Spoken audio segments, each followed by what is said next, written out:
This video shows Ben, a cane user, talking to camera and walking along footpaths in his local area. Ben appears at a bus stop. Bus stops, I can remember standing there next to one of the 50km/h speed signs on the side of the road and wondering why the buses were going past. I moved into a new area. Someone eventually saw me standing there with a cane and said, did you think this was a bus stop? And that was the case, yes.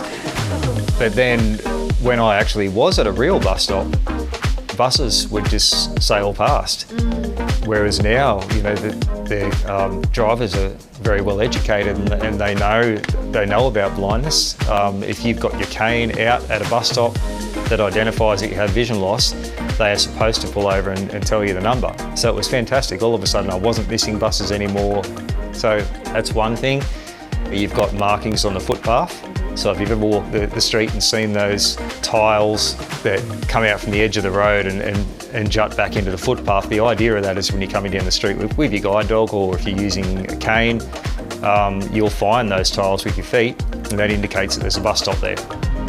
Ben finds the tactile markers on the ground indicating a bus stop. Yeah, there's a bus stop. The next scene shows a group of people walking towards Ben, followed by Ben waiting for a tram. Often when people come up to me and they are meaning to provide some support, really well-meaning people, and I say that sincerely, but I have had people come up to me before and grab me by the back of the arm here and say, "It's okay mate, I'll give you a hand," and they start dragging me across a road, for example, or they might still be at a train station and they start dragging me towards a train that's just pulled up. I think the most important thing, if you're meeting someone out in the community and you notice that they've got a cane or a guide dog, is that you just ask. It's as simple as that, and if the person says, no, I'm fine, thanks, then you can trust that they know what they're doing and they can be on their way, but allow that person to ask you, what they might need. Ben walks past a cafe with fountains outside.